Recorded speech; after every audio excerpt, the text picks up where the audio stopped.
welcome everybody. Let's talk real estate, your weekly BS with Barry Saywitz about the current commercial real estate market here in Southern California.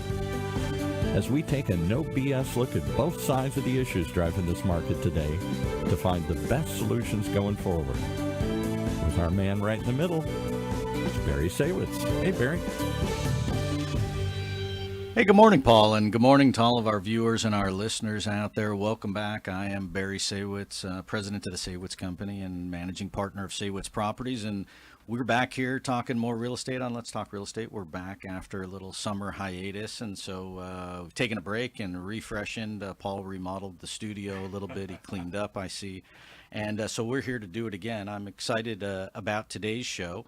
But before we get going, I do want to do a shout out to those baseball teams and those fans for those teams that are still left in the playoffs here. We're getting down to the wire, and our own Dodgers here locally are still going strong, so we'll continue to root for them. We have a super summer day all across the country. Weather is great, so folks enjoy it. With us today is co-founder and CEO of the Newport Beach Film Festival, Gregg Schwenk. Gregg, welcome to the show. Thank you, Barry. So we appreciate you coming on. We're going to deviate from our normal hardcore real estate and heavy-duty politic bashing that we would normally have on the show and talk about something a little more fun and exciting, which is the Newport Beach Film Festival. But before we do that, I guess I want to rewind a little bit and go back to the early days for yourself. I mean, you studied school at Berkeley in Northern California, and there's really not a major for developing a film festival, but it's business in general. How did you, when you got out of school, what was the game plan? And before you dealt with the film festival and had the idea, you were really on the investment banking side. How did that go in terms of the early days? Well, basically, when I went to UC Berkeley, I studied the political economy of industrial societies, a combination of political science, history, and economics, and an international business minor.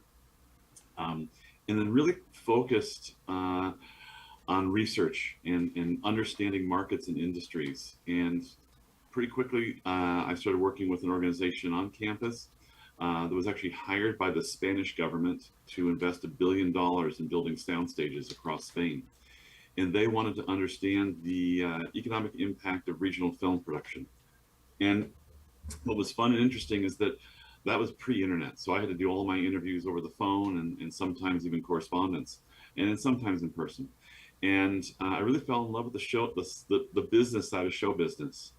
And that project went on for almost a year and a half, doing extensive research and talking to different stakeholders that produce film, both on a local and a regional level. And then when I finished up school, as you mentioned, I ended up very fortunate to get involved in middle market merger and acquisition, working with both Citigroup and McGladrey for most of my career.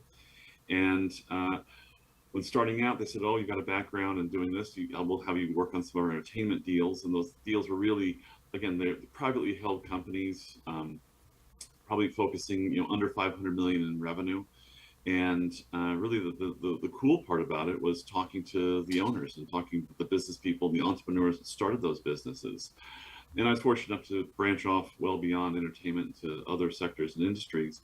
But the one thing that always stuck with me were the stories that were told about starting businesses, building businesses, overcoming adversity, how to position yourself in an ever-changing marketplace. Those were the things that really, as life lessons, I took with me and continue to harvest years and years later. So from the office at Citigroup, Todd Corderero, who's the co-founder with me, I'd known him from other projects outside of investment banking. And we decided that, Newport, there could be no more beautiful setting or backdrop for a global film festival than Newport Beach. Some people have the comment that it's like Cannes without the French. Yeah. So it's one of those things where I was very passionate about this. We were very fortunate to have some very prominent stakeholders. First and foremost, obviously, is the city of Newport Beach, understanding the economic benefit of being able to fill hotels and restaurants and retail throughout Newport Beach through an event such as the festival. And then even on a local level, we were talking earlier. John Saunders, who is very big in the real estate scene here. I've known John for 30 years, and he was one of the first people to step up and say, look, I believe in what you're doing, and I'm going to give you a place rent-free for a year, and then I'll give you a deal every year after that. And we've been with John for 26 years. So I really look at the local connection in people stepping up who care about culture, care about the arts, and on just the fun side, want to go out and see great movies and have a fun evening. Yeah, and That's now kind of and all thro- of what's and building. throw parties to promote it and meet all Yeah, kinds of cool people. I mean, it's a good mixture of business and pleasure. yeah, I mean, I'm certain that you would agree that the business of filmmaking is certainly a business. And so the people that are involved with it are entrepreneurs, but it is the business of entertaining folks, and it's a business at the end of the day. But if you go back to when you founded the film festival, 1999, which is this year will be the 26th year, correct, right. of the film festival.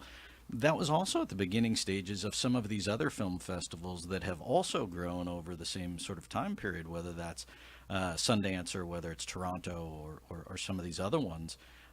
It was the beginning stages of really exposing the entertainment industry beyond Hollywood, wasn't it?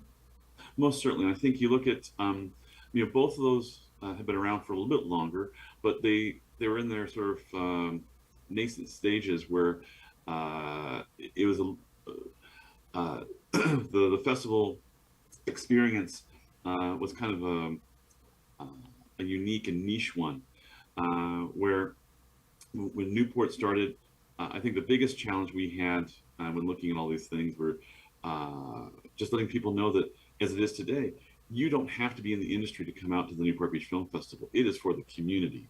And those other festivals, Toronto especially, is very much an industry festival, though it has a strong public-facing side of it. And Sundance is great, and I'm hoping when it moves to Colorado, it'll be more accessible. But it's extremely expensive, and it's challenging to get tickets, and expensive to find a place to stay in Park City. And if you kind of look at all these things, Toronto gets tremendous funding from both the provincial and national government. And I'm not Robert Redford, so Yeah, right. the strategic advantages that Newport had with me and with our team were limited. But we were very passionate and extremely focused on our community and building up those unique aspects of what makes Newport Beach special. And when you talk about the early days and how it's grown over a period of time, I mean, it is a focus on a combination today, certainly, of a variety of different types of films and genres, whether it's independent films or short films or foreign films or all different things. It's not just the mainstream stream types of movies. And you really are pulling people from a wide geographical area. I mean, people now come today internationally to come to the festival and experience it and watch the movies and meet some of the folks. Most certainly, we have a large delegation coming out from Ireland, about 20 people. We've got a delegation coming from South Korea. We've got groups coming from Italy, Germany, France. Um, a delegation in from Mexico. Again, from all over the world, coming here to Newport Beach, and then from all over the country. I think that's the part that gets most exciting to me. Or you got filmmakers from Kansas that have never left Kansas, and truly not in Kansas anymore, and they really have an amazing time here in Newport Beach.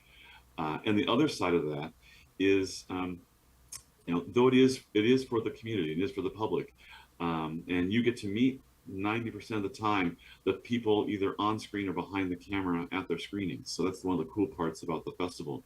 But the other aspect of it from an industry side is, every year I hear, oh, I met my director of photography for my next project, or I met my screenwriter for my next project, or my producer for my next project at the Newport Beach Film Festival. And that's tremendously exciting to hear that not only people will get to see the most latest work, but their next project was precipitated by that opportunity to meet and mingle and connect here in Newport Beach. Yeah, the networking aspect of it, and it's more of a laid-back environment and an opportunity to meet people. It much more so than maybe a Sundance or just your normal course of trying to make connections. It really puts a bunch of different people in a bunch of different roles in the same place at the same time. Very much so.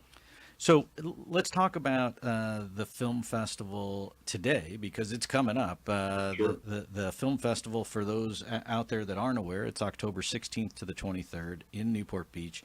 I guess, Greg, talk about where the movies and the different events are taking place because they really are all over town. Sure.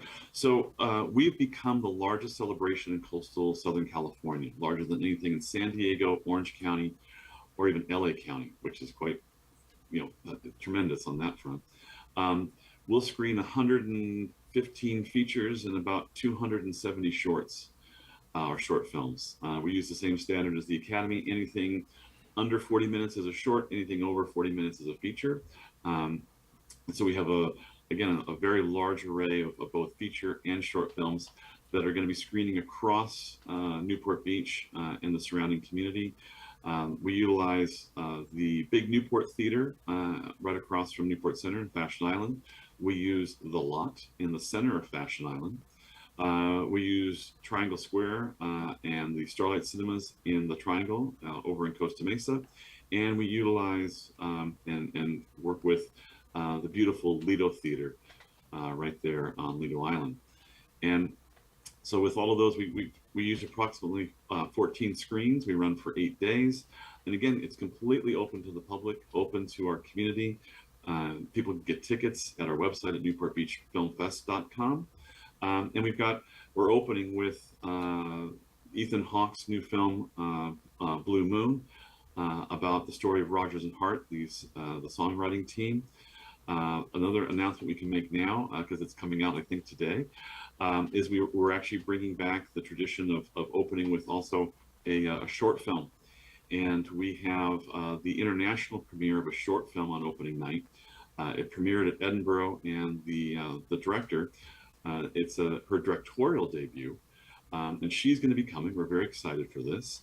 And the director is Renee Zellweger. Ah, interesting. So we're super excited to have Renee out and to present her first directed film, which is a short. And we're very, very pleased with that. And then the post party on opening night is in the center of Fashion Island. It is a tremendous event for Newport. It's one of those rare events in Newport Center starting after 9 o'clock at night. And we bring in 30 of the top restaurants doing signature tastings, live entertainment, DJ, hosted bar by Tito's Handcrafted Vodka, and a whole host of other exciting things that go on. I've had filmmakers from around the world going, oh my gosh, your opening night, if I ever had to film an opening night of a film festival for a movie, I'd come back to Newport because this is what everyone thinks the opening of a film festival should be. Yeah, it sounds exciting. And so is that event open to the public or is that only for the people? No, it's open to the public. As is our closing night, as is every film at the festival. Our closing night is the new Guillermo del Toro's Frankenstein. Right. And as with many things in the industry, we had to move an opportunity around to accommodate. But on the opening day of the festival, the 16th, we'll be doing a special conversation with the star of Frankenstein, Jacob Elordi. And I can tell you there are many on my staff that are tremendously excited to have him come and to spend some time here in Newport. Again, that's all on our website at newportbeachfilmfest.com. And you can buy tickets to see Jacob Elordi. You can come to our opening night and see Ethan Hawke's new film and Renee Zellweger's directorial debut with her short film. Also, the party is open to the public. And then we've got, again, come Friday, the 17th of October, we've got screens going across town. And all of those are screening some amazing films. We've got the new Knives Out film months before it's going to appear in theaters, Wake Up Dead Man. And Ryan Johnson will also be coming. He's the producer, director, and creator of that series, along with a number of other great films, TV. And so again, that's the cool part about the Newport Beach Film Festival is we take the passive experience of going to the movies and make it active, whether it's Q&As and our Q&As and social events and mixers and opportunities. We have been called the best date night in Orange County. Yeah, for Uh, sure. I mean, and for those people that aren't familiar with it or haven't gone to this type of festival or this type of format before, in most instances, if not maybe all of them, Greg, you can speak to it, the director or somebody from the film will come on afterward or at the end of the evening and then talk about, and you have Q&A and talk about their ideas and their inspirations and what the hidden meanings might be in terms of the movie. Yeah, it's really cool. It's one of the things that I found even before starting Newports. When I went out to film festivals, that was the fun part. That was the thing that made it kind of intriguing. Is I get to hear directly from the people that participated in the collaborative art of making a movie. And with the short films, because you have a variety of different short films in terms of length and genres and topics, you've in some instances lumped those together where somebody who would be going for the evening would get a chance to see as many as 5 or 6 films in a night. Almost certainly, and that's the hats off and credit to the programming team on the short side. I've been to other festivals where if one film begins with A and another film begins with A, in the A category. Whereas at Newport, the shorts team takes so much time and so much pride on first reviewing the films, which is a Herculean task. I mean, we're getting 3,000 films for a very small amount of slots. And then they go through the process of curating those programmatically, as you pointed out. So there might be shorts on love or shorts on dance or, again, different themes that are going to run through most of those short films that are screening in that particular program. So it is a fine art that the programming team brings to bear and really elevates the experience of going to a short film program. And they really take the time to find the very best and then put those together in a program that is going to be thematically very enriching and rewarding for the audience. And the programmer, excuse me, and the filmmakers really appreciate that, and that they realize that Newport Beach really takes that time to look at every film and make sure that it's going to fit not only with that program, but with the audience that we have here in Southern California. And if we talk about just numbers for the folks out there, in terms of expected attendance to the festival on an annual basis, what are you looking at in terms of people coming to Newport Beach and going to the festival? Sure. Well, I'm happy to announce we and others have almost sold out the Vea Hotel, who's our host hotel. So that I'm very proud and very excited for that. A little challenging on some notes because I got some filmmakers that still want to get into town. But we have we'll have about between 48 and 50,000 people to participate in some aspect of the festival. And then we'll screen, as I said, about 110, 120 features and close to 270, 280 shorts, which is just gigantic. Again, there's nothing that comes close in San Diego, Orange County, or LA County on any of those metrics. And it's a testament to an amazing team we have at the festival, and I think also to our community who really wants a quality experience. People tell me, oh, I don't like anything in theaters now. I mean, well, we solved that problem for you for 8 days in October, and that there's truly something for everyone. If you look at if you like docs or documentary filmmaking, we've got 50 amazing feature-length docs and a whole series of short docs. If you, some of your listeners might be interested, we've got an incredible art, architecture, and design series, which brings out not only art, but also noted designers and architects and the stories behind their career or behind different movements they may have founded. So there's really unique things that speak to our community. We were talking earlier, we've got some two great films about sailing.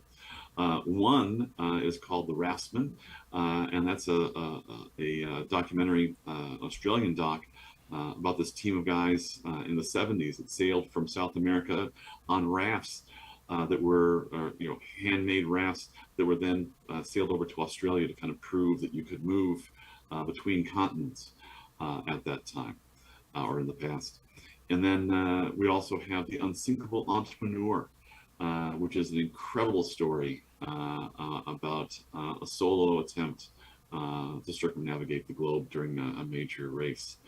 And that's with part of our Irish showcase. And that's the other aspect of it, is that we have so many amazing international titles. And as I said, we've got a huge delegation and an incredible lineup from Ireland. We've got our Korean film, No Other Choice, is the submission for the Oscars, and the noted director is going to be coming out for that film. We've got. I don't want to interrupt you, but I mean, as long as we're giving plugs, I figured I'd jump in. Because I got to do it. My son is as I mentioned to you, is a film student at USC, and directed and created a film last year for one of his classes, and submitted it, and was lucky enough to be able to get chosen to be shown. And so his movie, I'm going to give a plug. It's as a proud father, my son Ryan is the director, and he'll be speaking. And his movie's showing on October 20th.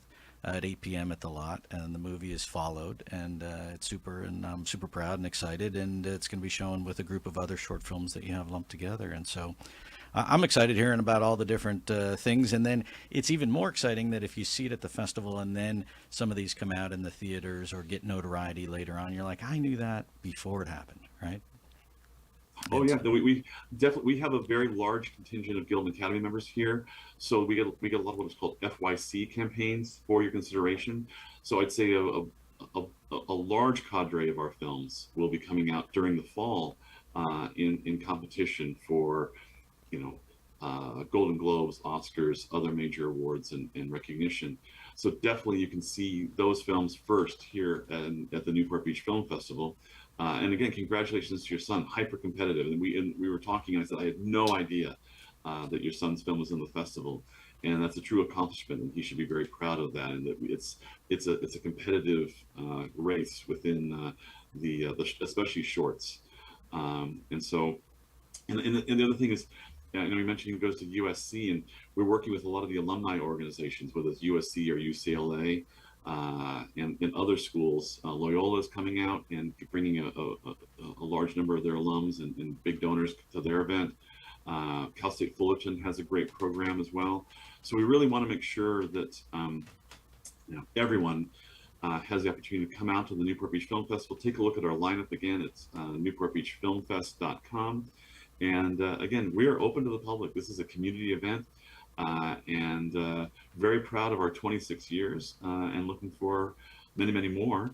And we hope that people really enjoy this year's festival. Yeah, and I wanted to ask you too, so in terms of involvement and support and participation from the city side of it, we've had other city officials on the show, and I know they're big proponents of pro-business and bringing people to Newport Beach and exposing it to people that haven't had the chance to experience it before, and those people that are from other parts of Southern California certainly know it's a great place to come. It's a combination of an entertainment event, but then also you get to experience the city and the beaches and everything else that Newport Beach has to offer. Well, certainly. I mean, it shines a wonderful spotlight on our community. And it does. It fills our hotels, it fills our restaurants, it fills our retail. And it's an economic driver. And it's something that lasts throughout the year. And the other thing I wanted to add is that we've just brought on, we brought online in June this year, our TV Fest. And I encourage people to take a look at the recap of that. That was amazing. And that's going to continue our franchise in kind of our slow time in that summertime. And that was tremendous. And the response to that was off the charts. So we're definitely going to continue building on that. So you're going to have the Newport Beach Film Festival in the fall. And in the early summer, you'll have the Newport Beach TV Fest. And so we're going to continue to shine that spotlight, bring people here to Newport, and share with the world the beautiful place that we live and work. And the TV Fest will be a similar format to the film festival in terms of multiple viewings and events and parties and social gatherings? It's a little more intimate, a little bit smaller. We're probably going to keep it as it's held all of the Lido Theater this year, and we'll probably do that again in 2026. But there will be more events and activities and possibly some other panels and some things like that they'll be adding in for our second year. Great. And so, look, for the folks that are an easy drive or an easy plane flight, we welcome you to Newport Beach. It's still sunny out. The water's still quasi-warm, and all kinds of great movies and opportunities to meet folks and experience the city. Greg, if you want to give the website just one more time, I think that'd be helpful. It's Newport Beach Film Fest. That's newportbeachfilmfest.com. Tickets are on sale. Most things are still available. We've had a few sellouts already, but we really encourage people to purchase ahead of time and bring a friend. And again, as I said, it's the best date night in Orange County. Yeah, and if you're going to make dinner reservations, I would do it early. That stuff will be. I would as well. Yes. Yeah, and then the post party, I heard Paul is hosting at his house. He's gonna. Yes, that's the after party. That's the very late party. It's actually breakfast the next day, is what he was saying. Irish. Yes, only for the Irish. So super. Well, look, I'm excited for it for many reasons, both personally and just for you and for the city and for the experience. And I'm glad to see that the event has continued to grow over the years. And I wish you and the event and your staff and your family much continued success. And we appreciate you coming on the show and talking about it. And we hope it will bring some more people out to experience it. I hope so as well. Thank you, Barry. You take care, and congratulations with your son's film. Thank you. Appreciate it. And so for the folks out there, again, I am Barry Saywitz, president of the Saywitz Company, and we thought we'd bring you a different light than hardcore real estate today. We hoped you learned something and took something away from it. We will be back here next week talking more real estate, digging in, and whatever answers to questions that we have that we don't know, we'll just be making up as we go along. But once again, for everybody here, I want to thank everybody at OC Talk Radio for making the show happen. We'll see you back here next week on Let's Talk Real Estate.